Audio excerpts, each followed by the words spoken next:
Vamos a conversar sobre el Plan Nacional de Vacunación Masiva contra el coronavirus. Tiene que ser transparente, la gente tiene que saber a qué atenerse, no solamente de ilusión señalando que efectivamente se está trabajando en el tema, sino aterrizando la posibilidad de que efectivamente cuando llegue la vacuna, qué tipo de logística debe haber, cómo debe enfrentarse una circunstancia de ese tipo. Esta tiene que ser, digamos, tiene que llegar desde los más vulnerables hasta el último peruano.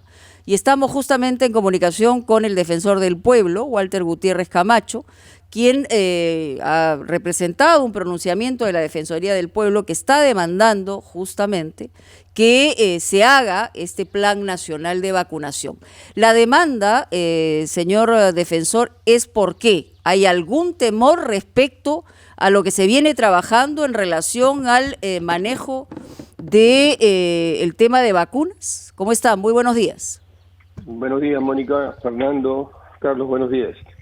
Buenos días. Pues sí, nosotros hemos publicado este comunicado porque consideramos que la vacunación masiva constituye una prioridad nacional, un objetivo nacional que todos debemos apoyar. Pero debemos tener claro que esto es un proceso que muy complejo y que no se circunscribe a la firma de acuerdos, convenios, bajo las distintas vías que tiene el Estado para poder contar con la vacuna.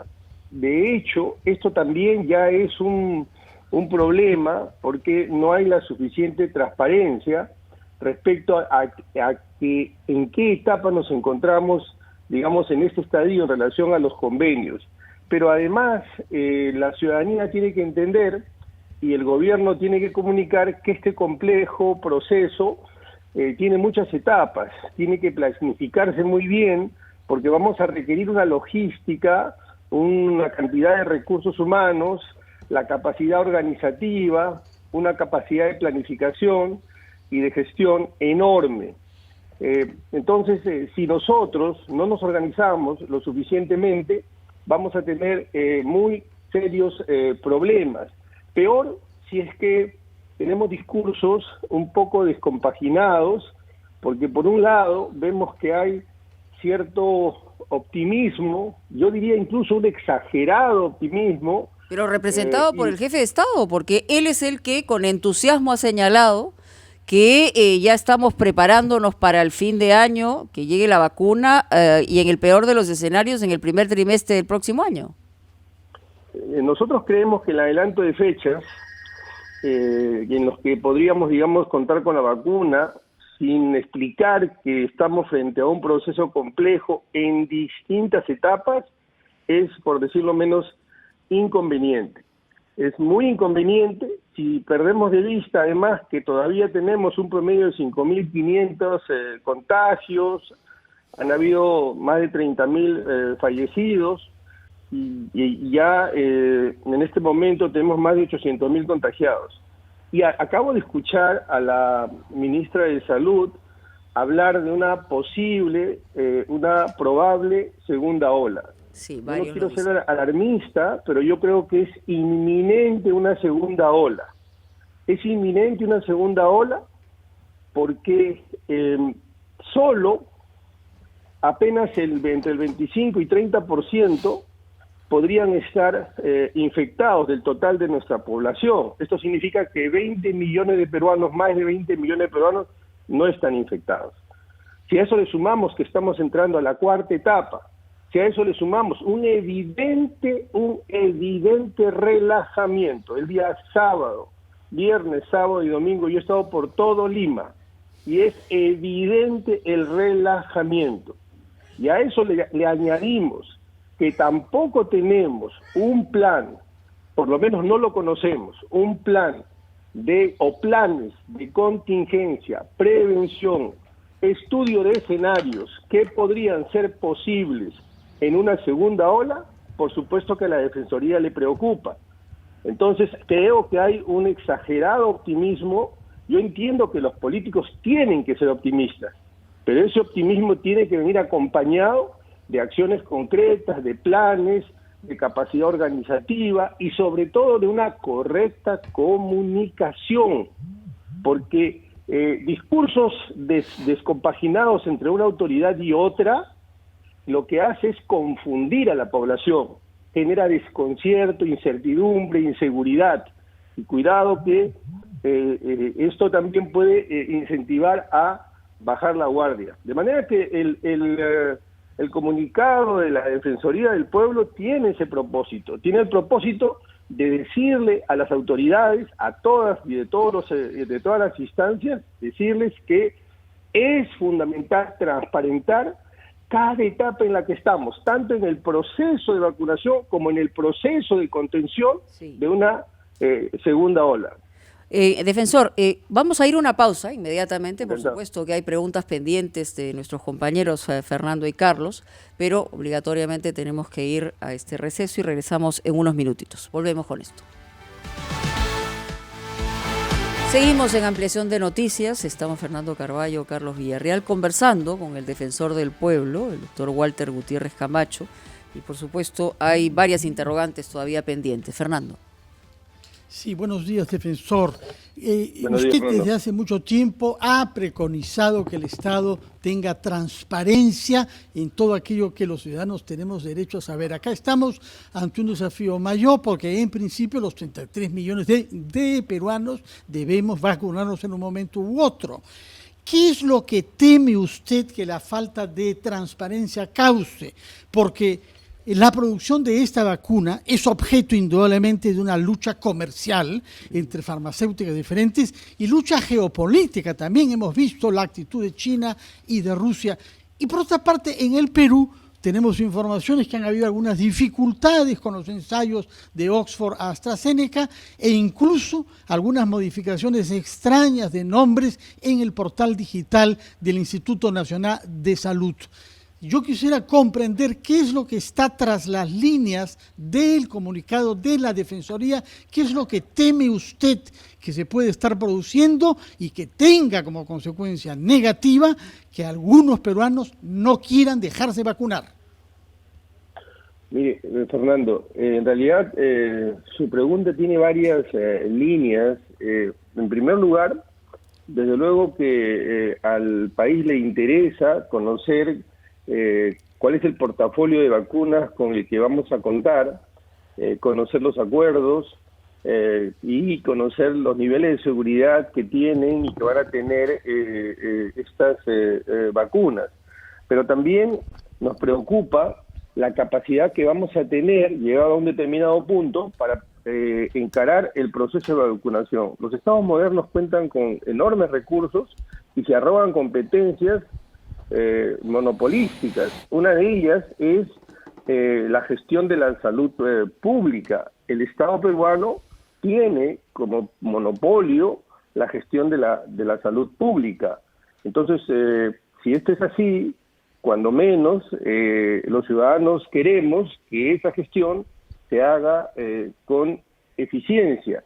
Y digamos que la falta de un plan, la falta de capacidad organizativa, la falta de capacidad para articular no solamente los entes estatales, sino también las capacidades del sector privado, evidentemente afecta o conspira contra una distribución, una aplicación y oportuna aplicación de una vacuna.